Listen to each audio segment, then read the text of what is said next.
Welcome to A Celtic State of Mind. I'm Paul John Dykes, and today I'm delighted to be joined by ex-Celt Alan Thompson.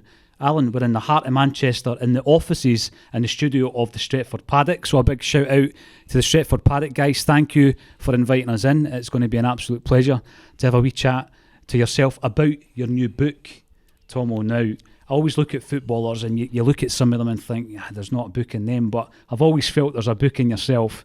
When did you actually come to the realisation this was for you, you're going to start this project and get your life story out there?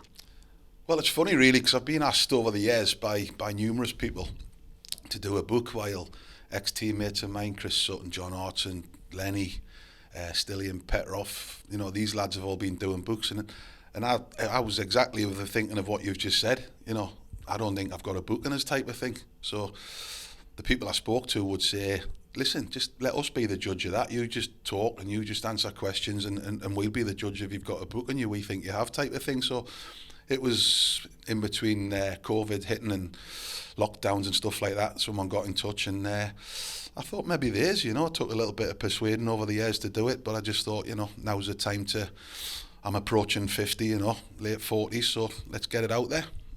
Now, what I found really interesting chatting to you on the way through to the studio, Alan, is the fact that you got together, you actually moved in with the author, the ghostwriter, so that he could get right in about your story, right under the floorboards.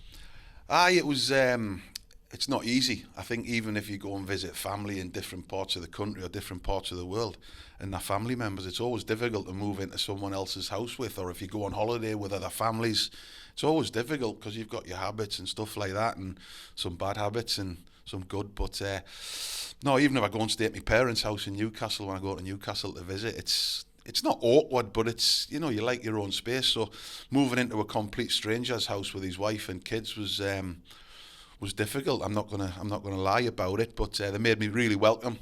It was hard work doing it, 6, 7, sometimes 8 hours a day blocks, chatting about your life from being a kid to the present day. It was draining at times, but I'm looking back on it, I'm pleased I'd done it in terms of going in there 5 or 6 days and smashing it and getting out, and then letting him get on with the writing, When I look at the title of Geordie Bhoy, the fan bases in Newcastle and Celtic are famous. I mean, I've been to a lot of Newcastle games and obviously a lot of games at Celtic Park. What do you think the similarities are between those two sets of fans? I don't think, they're not a million miles apart, Glasgow's 90 miles north of the border, and Newcastle's just south of the border. So I think the people are similar, from industrial cities and working men and people who go out and earn their hard-earned cash to travel to games and watch games and support their club. And no, they're very similar in their approach to football and the style of football they like and the kind of players they like. So now there's a definite similarity between, as you say, the Geordie Bhoy type of thing. Yeah, I mean, again, I always think about footballers as kids and signing for their hometown club, if you like. How proud did that make your parents and your wider family? I think as a kid, you'd be a Celtic fan as a kid, so it would have been your dream to pull on the hoops. For me, it was to pull on the black and white stripes, and I was lucky eventually when I was nearly 18 by the time I got in the team, because I had a serious car accident when I was 16, so it was touch and go whether I was going to walk again, let alone go and make a career in football again. So it was a proud moment where 2 years down the line after my car accident, I eventually pulled on the black and white stripes. There was a lot of stress involved in the process of getting back fit, not just for me mentally and physically, but no doubt for my parents and family as well. But I had a big support system around us, and eventually when I got there and played in front of the Gallagher end, was a dream come true without a doubt. Looking at the images that appear in the book and the story about that serious car accident, Alan, you're that busy as a youngster trying to make it in the game, recuperating from that injury. Was it a lot later that you started considering how that affected you, how that might have even affected your career? I think you look back on it over the years, when you do look back, and probably an incident that has shaped you really as a person, how you think about things, how you appreciate things, and not to take things for granted without a doubt, because as I said, it was touch and go. First few weeks in hospital was whether I was going to walk again, let alone be able to go on a football pitch and get involved in physical contact and stuff like that. So no, it definitely has an effect on your mental, how you think about things. Yeah, you know, when you're looking at the guys you come through the ranks with, talk to me about the kingdom bonds you have with players like Lee Clark, and that lasts a lifetime, doesn't it? Yeah, excuse me. Steve Watson, Lee Clark.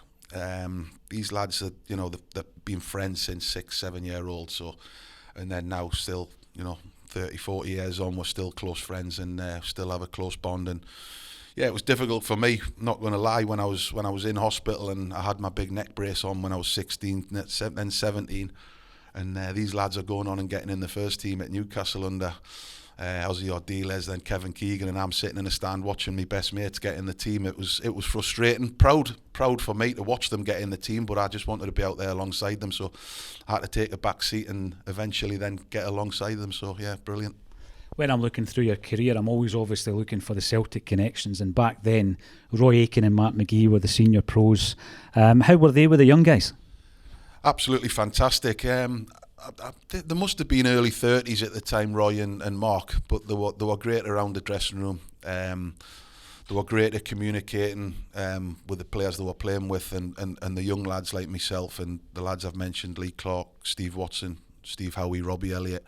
They give us a lot, so it was great for us to sit and watch how senior pros done things, who played in big games and played for big clubs. And mentioning Roy and Mark McGee, even when I was at Bolton Wanderers, we had ex-players from Celtic as well. Andy Walker and Owen Coyle had a big affinity with Celtic. John McGinley was a big Celtic man. So as a young lad, I was always around people who never shut up about Celtic, so I got to hear a lot about it, So they're planting seeds, because obviously it comes to fruition. You're, the middle of your career.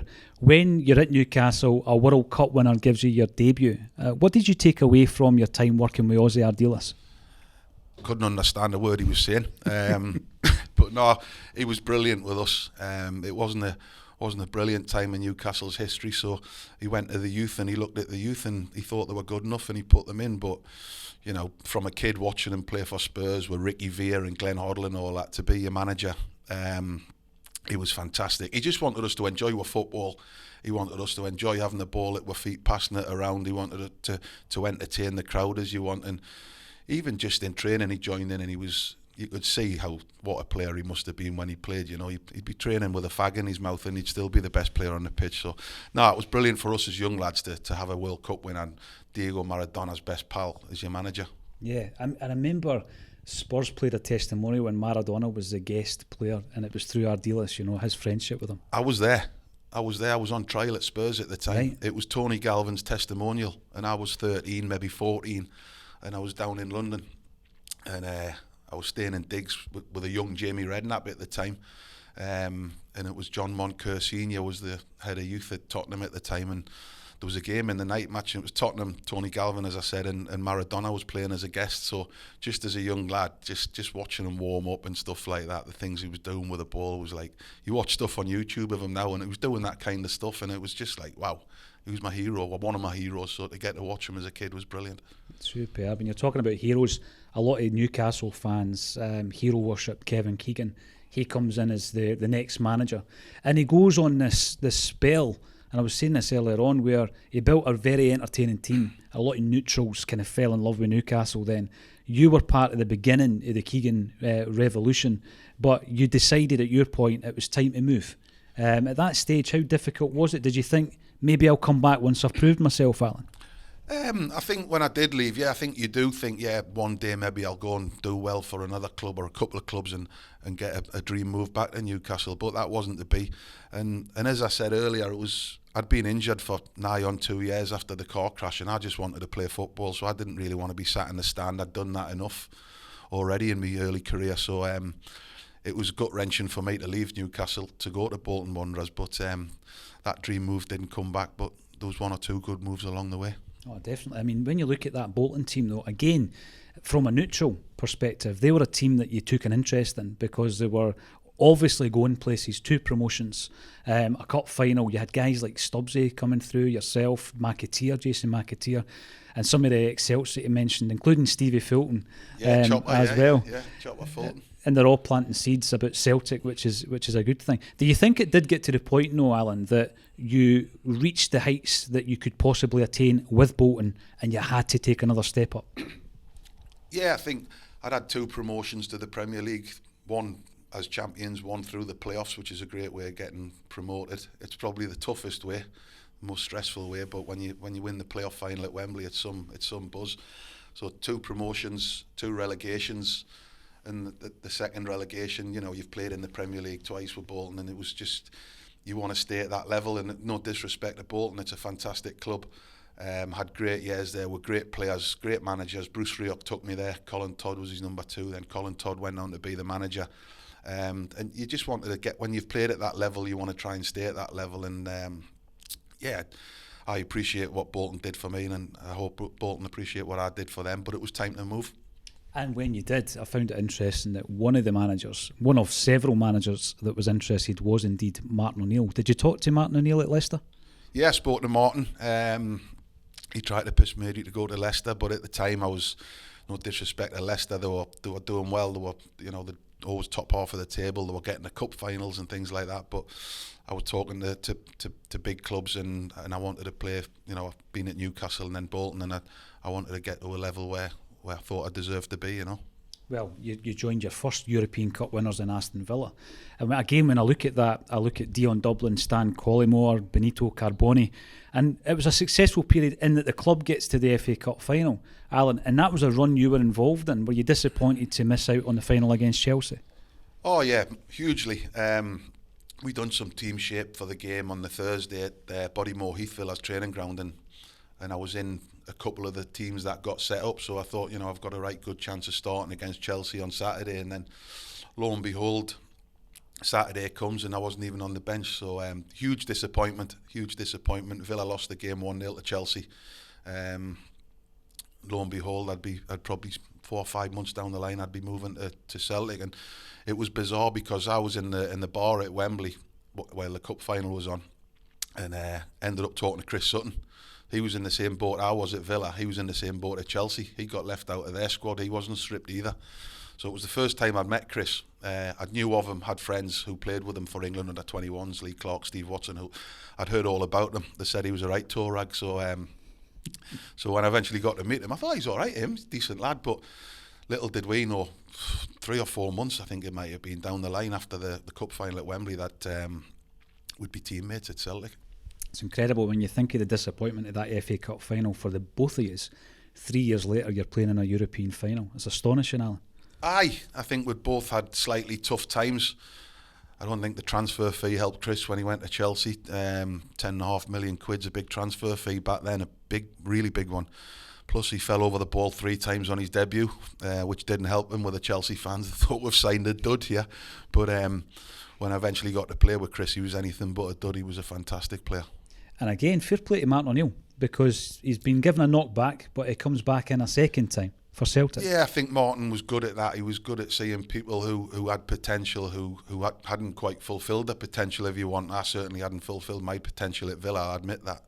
And Chris will probably admit that about himself at Chelsea. So Martin, he had a good eye for a player, and thankfully he had Chris's and my in heart. You talk to players who played under him at Celtic, and they all hold him in such high esteem, Alan.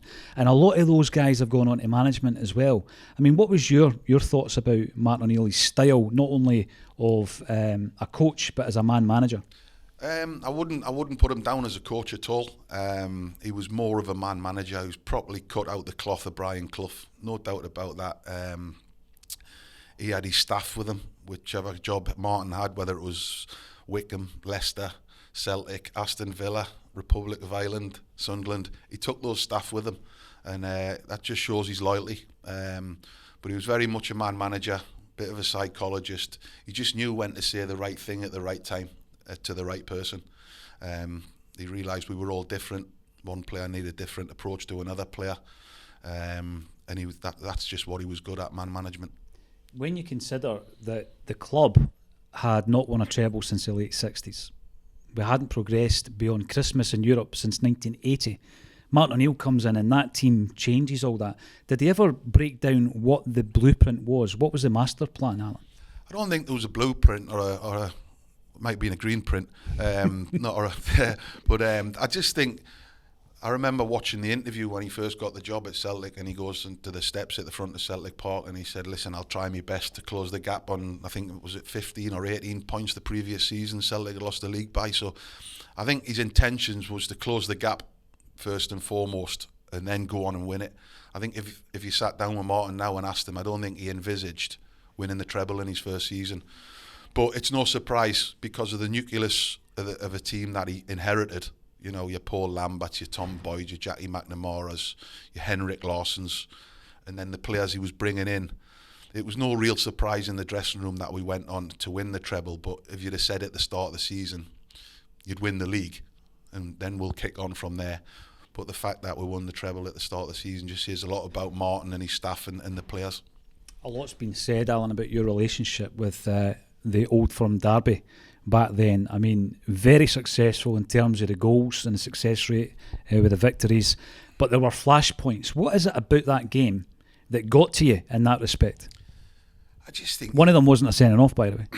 One of them wasn't. Definitely one of them wasn't a sending off. But you get roped in a little bit, and it's blood and thunder. There's nothing like the Old Firm game. There's derbies all over the world that are fantastic derbies, but that's just got something about it. That Celtic Rangers game, the build up to it, thank God most of them were like midday kickoffs, because if a lot of them had been evening kickoffs, they're long days, waiting for a big game like that. The day becomes dragged out, and thank God there were early kickoffs, most of them. But yeah, you can get roped in, and bizarrely down the line when I went into the coaching side, you end up speaking to the players and telling the players about, keep your discipline, and I wasn't being hypocritical about that, because I was trying to teach them to learn from my mistakes. I'd done it 3 times. Twice probably being a red card, 1 definitely not, but you just try and pass on your knowledge to them to say, listen, 10 men in this game, you ain't winning it. So, and I'd learnt that from my mistakes. Yeah, they were a strong side, Alan, and I think when you have that turnaround in that debut season, it's an astonishing feat. Which players did you gravitate towards? You'd already spoken to Chris Sutton, as you've explained. Which players became your kind of pals? Well, we were quite a tight group. It had been Chris, Jackie Mack, Paul Lambert, John Horton, Lenny when they come in, Henrik, Johan Mialby. We'd spend a lot of time in hotels, so we'd often sit around after dinner on an evening before a Saturday or a Sunday afternoon game, and would spend a lot of time playing cards or having a coffee. The staff would come and sit with us, and they'd pick our brains, we'd pick their brains, and trying to get the formation off them, who's playing tomorrow and all that kind of stuff. So it was a tight group. Chris was probably my closest pal, Chris Sutton. We got really tight in those years, but in general, the group in general was really tight. I look at Martin O'Neill, and I'm not sure if he was a disciplinarian or if he allowed the guys to go and get a bit of downtime. Was it somewhere in between? How did he approach that? Yeah, he was. Listen, he knew what we needed. He knew when we looked tired. He knew when we needed days off. He knew when we needed to go away for a couple of days as a group, or he knew where he just wanted you to go and spend some time with your family. He was good at judging what we needed as a group. And listen, some days he might not give everyone a day off. He might just say to 2 or 3, the older boys, Paul Lambert or Tom Boyd, you go and have a couple of days. You don't need to train this week. Come back in on Thursday. And very old school, but he didn't often get it wrong. When you're looking at Henrik Larsson, obviously as a Celtic fan, we idolise him. What was he like in terms of his discipline and application? Was he any different from any of the other teammates? No, it was all coming really professional back then when I joined Celtic. Even before that, it was probably the mid-90s when all the diet and the sports science started coming in. So, no, Henrik was no different to anyone. We didn't have anyone in the dressing room really who was out of condition, or can I say that? I mean, John Horton might have 25 packets of hula hoops before the game sometimes, but no, we trained hard, we looked after ourselves. Yeah, we let our head down if the gaffer let us go for a night out or a day out golfing and a few beers or whatever. So we'd all get involved in that, and Henrik would be no different. See, when you talk about Big John, I think if you removed that, you removed something from his game, Alan. Oh yeah, listen, I was pleased when he failed his medical at Rangers. so pleased when he signed for us, because you want him in our team, not their team, without any shadow of a doubt. He must have been a nightmare to play against.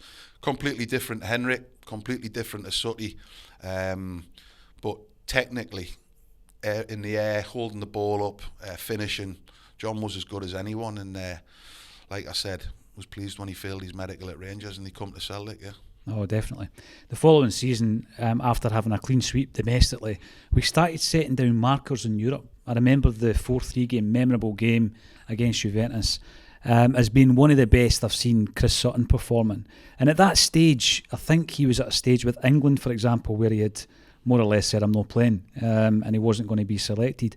Do you think that was his peak and he was good enough to be in and around the England squad at that point? Oh, I think he could have played upwards of 20 caps for England, Chris, had he not have had the fallout with, I think it was Glenn Hoddle in the FA, over some incident with an England B squad or something, I don't know. But Chris could have been an addition to any England squad with any manager, with any players, because he was so, he could play anywhere. He could play up front, he could play holding midfield, he could play at the back at a push.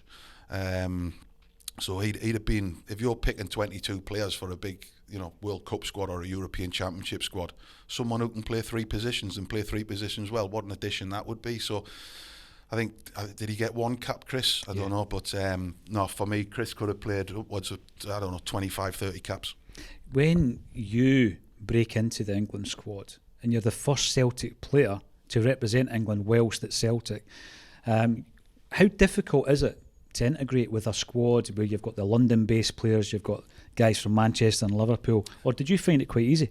I found it quite easy because a lot of the lads who were round about my age, I'd played with them in under-18s, under-21s, England teams, especially United lads, Gary Neville, Phil Neville, Nicky Butt.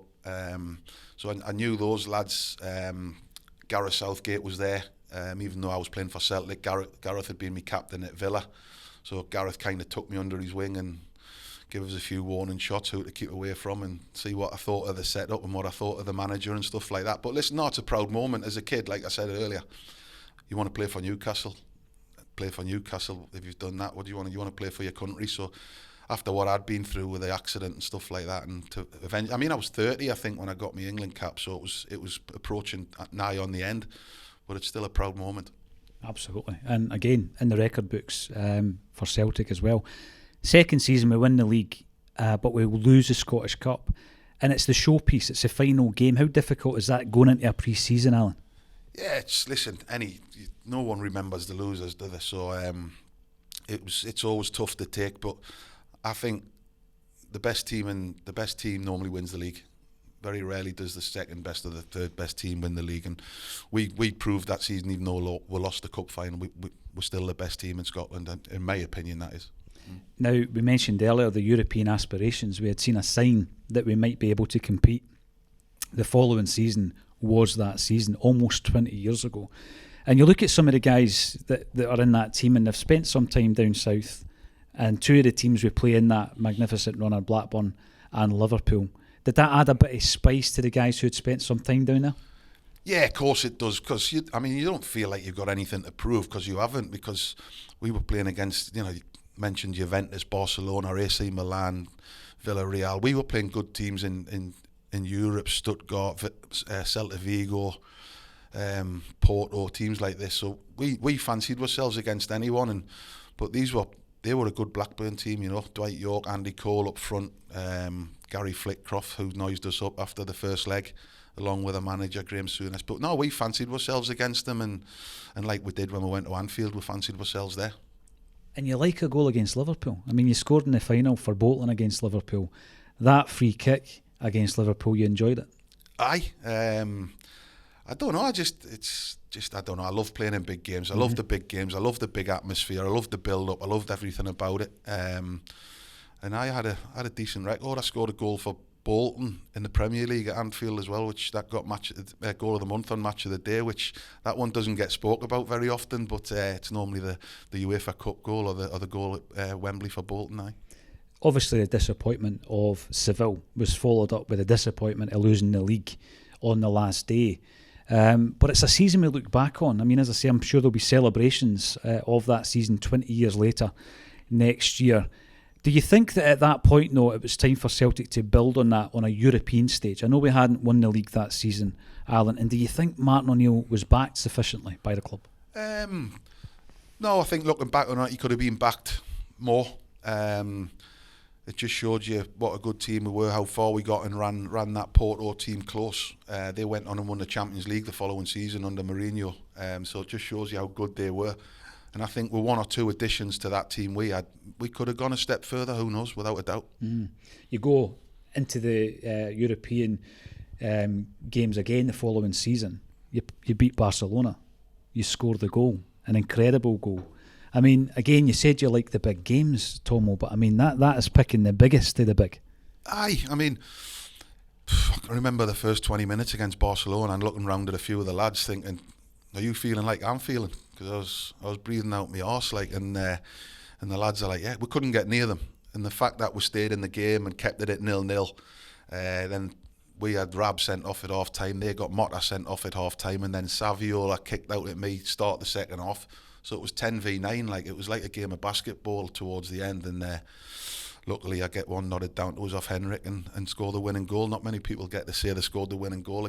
I mean, that was some team. Eto'o, Puyol, Ronaldinho, Xavi, Valdez in goal. You know, it was a proper Barcelona team, and no, it's a brilliant night that was. You know, I ask Celtic players this all the time, the European games, the Celtic versus Rangers games, being on that park, but now having watched last season and how it might have affected players, you know, that lack of energy, the momentum, the positivity, how important is that from the stands at Celtic Park? I mean, it must have been difficult. I know there was pressure on because they're going for 10 in a row, and listen, we all wanted that to happen for obvious reasons. It hadn't been done before, but it must have been tough. I mean, no excuses. It must be tough playing games with no one in a stadium. I mean, I've done it before. Probably more so when you're a kid, you go and play at these big grounds, playing in a reserve game, and there's no one there, and you can hear all the shouting, you can hear people kicking the ball, people heading the ball.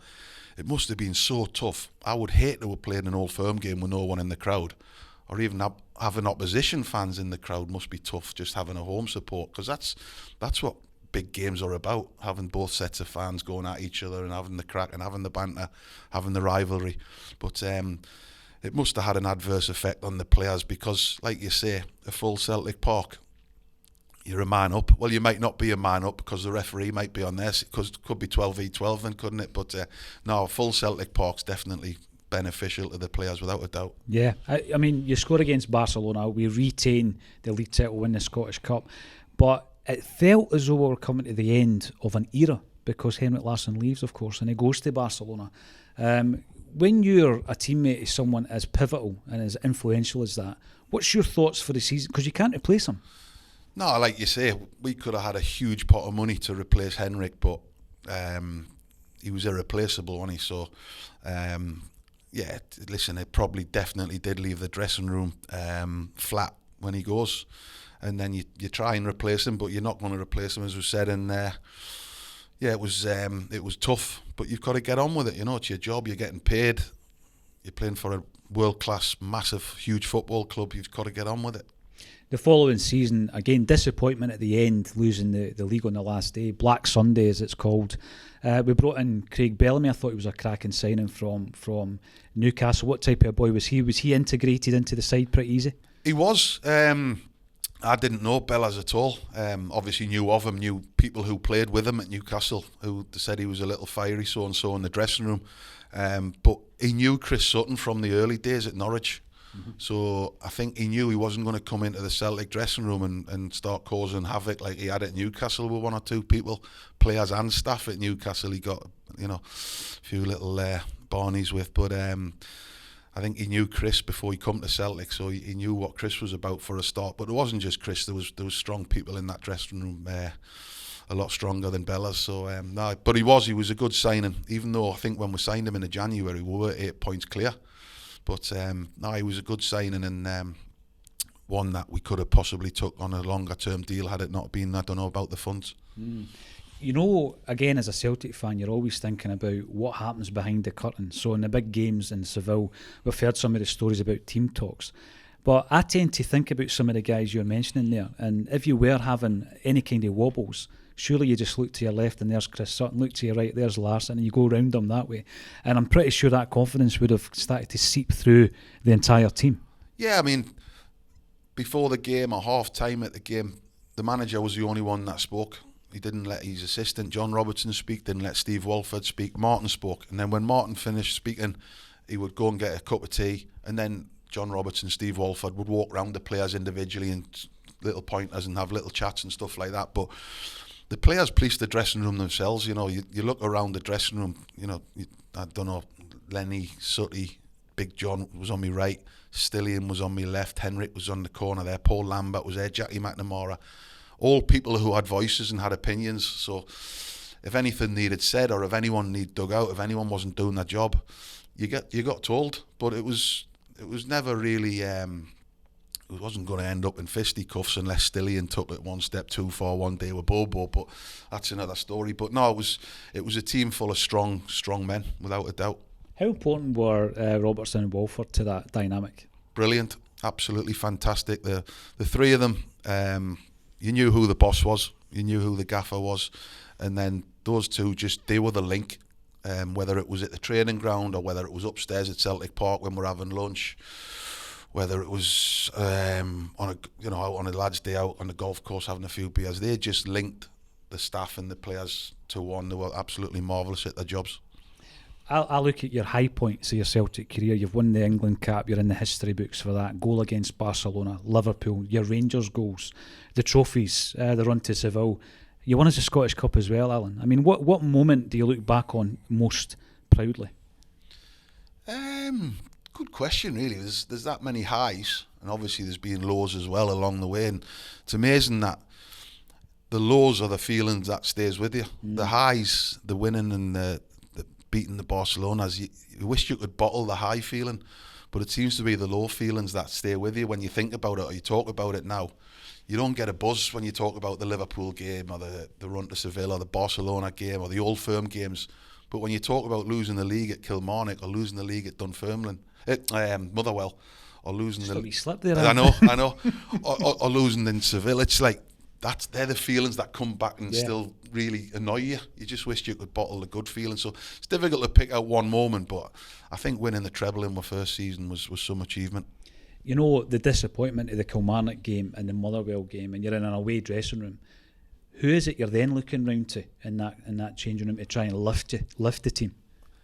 I don't think there's much to be said really. Last day of the season, there's not a lot can be said from anyone, whether it's a captain, whether it's Paul Lambert, Jackie or Boyd, whoever it was, or the manager. I just think that just needs time and space to try and let the wounds heal, but I don't think they do. But after we'd lost Helicopter Sunday at Motherwell, he not only have you lost the league, but the manager tells you in the dressing room at Fir Park that he's leaving after the cup final. Was that the first thing you hearing, Alan? That was the first we heard. We didn't know anything of it, so it was like, you've lost the league and the manager says I'm leaving. So after all he'd done and achieved at Celtic, his wife was poorly, Geraldine.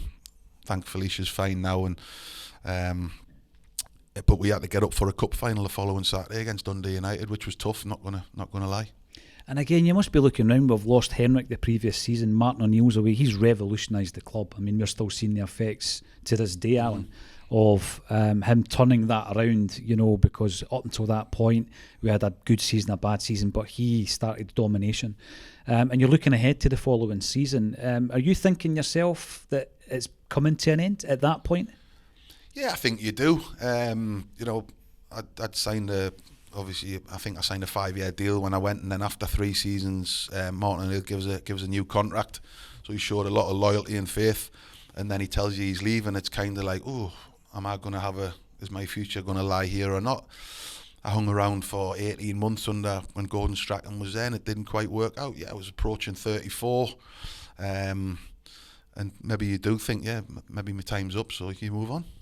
You mentioned on our way down to the studio that you had met up with Martin recently. What's it like when he's in a room with all your old teammates? Is he still pretty much the gaffer that everybody looks up to? He's still the gaffer, but he's a lot more relaxed, and it's more friendship now than anything. But obviously there's respect still there and everything, and he always has the last word even now. he always holds court. So as he always did, he still does. Anyone who went to the Hydro a few months ago when we done the gig at the Hydro with the gaffer and Henrik and Chris and Big John and Johan Mialbi, Lubo Moravcek, what a turnout it was, but he always has the last word. You know, when Strachan comes in, I think as a Celtic fan, we're looking at that as downsizing. You had Martin O'Neill, who, when he comes into Celtic, is the best manager we could possibly appoint at that time. We're bringing in players ready-made from the English Premier League at that point. But when Gordon Strachan comes in, it's almost as if there's a completely different approach. We're starting to strip away a lot of the bigger, more influential players who were there under Martin O'Neill, and we're bringing in probably cheaper alternatives. Alan, do you think that kind of thing was taken away from Gordon Strachan and that he was trying to strip some of the higher earners from the club? Yeah, I don't think you're a million miles off. I think there was they'd been through a period and there was youngsters coming through, and you look at that team, Martin's team, if you want to call it Martin's team, myself, approaching 34, Chris, very similar age to me, John Hartson, Stillian, Petrov had value in him because of his age. Stillian was still only probably, 26, 27. So there was value in Stillian in terms of transfer fee. So Stillian moved eventually to Villa. But I think, looking at myself, Chris, John, I think Lenny was the only one who really stayed on. Part of Gordon, he was Gordon's captain and then went on to Gordon's coaching team. So, I think it was probably Gordon come in and looked at it and thought, it needs freshening up. You left for Leeds United initially on loan. You became the captain at the club. But I was reading just last night that fairly early on in your Celtic career, you started doing your badges. You had the plan to get into coaching, Tommo. Were you surprised that your teammate Lenny also went into that role, or do you think he was ready-made? No, because when I'd done my UEFA B licence, we'd done it at Fir Park with the SFA. Lenny and I'd done it together, so I always knew he wanted to do it and he always knew I wanted to do it. But it was something I was interested in. After I had my car accident, I had to start thinking out the box a little bit. This might not be how I want it to be. I might not be able to go and play 3, 4, 5, 6, 700 games. I might have to start thinking about now. So even in the early days when I was injured for 18 months, 2 years before I got back fit, luckily, I was even looking and watching at coaches and what they did, how the mannerisms and how they spoke to people. Probably not the throwing the teacups of Jim Smith or anything like that at Newcastle at the time. God bless him. But no, it was something I knew I always wanted to do. And your football career is not going to last forever. So I knew when I finished that, I wanted to do that. When the call comes from Lenny to come back to Celtic, and you've enjoyed some great success as part of Lenny's team, tell us about the dynamic of that coaching team with Mialbi, yourself, Neil Lennon, Gary Parker. Well, Lenny'd been doing the same job at Celtic that I'd been doing at Newcastle, like a development role, developing the kids to get them ready to go into the first team or get them out on loan to go and get some experience. So he'd kind of done his apprenticeship, if you want, and he felt I'd done my apprenticeship, and he asked me to come in. He said, if I get the job full time, would you come in as my coach? And for me, it was a no-brainer going back to Celtic. I was at Newcastle with probably a steady job, probably a job that I could have held for years or got promoted eventually through the ranks at Newcastle coaching. But it was a big opportunity for me to go back to Celtic and work with Lenny. Johan Mialbi was his number 2. Gary Parker was there. Gary didn't do an awful lot of coaching. Gary was good around the players. It was more myself. Lenny wasn't.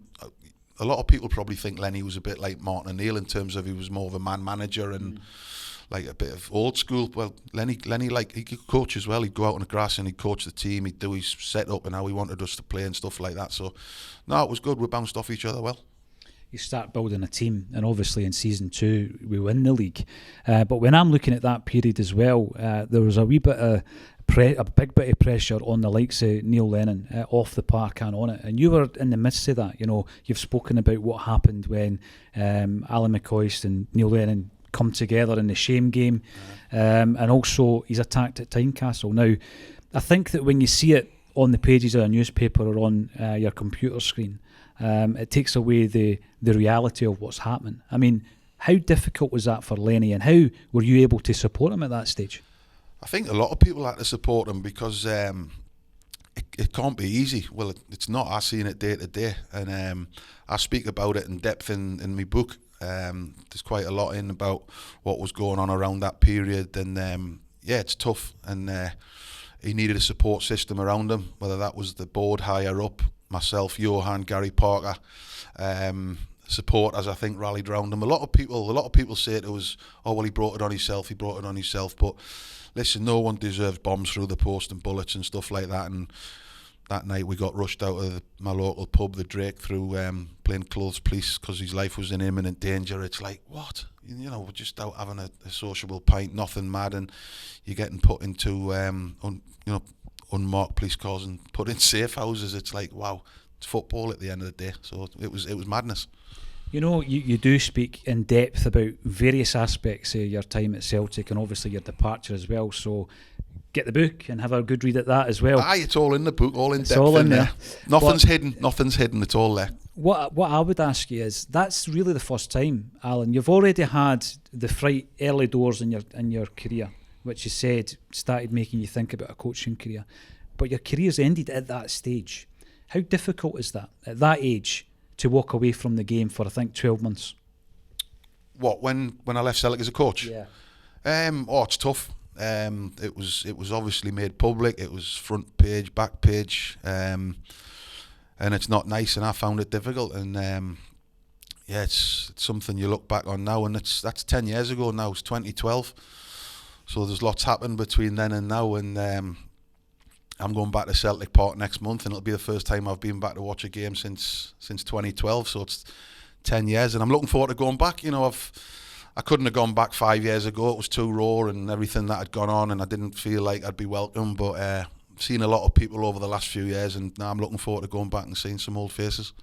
That's disappointing from a Celtic fan's perspective, but I understand it, Alan. But during that period, every time you've met Celtic fans, I'm sure that you've had a good relationship with us.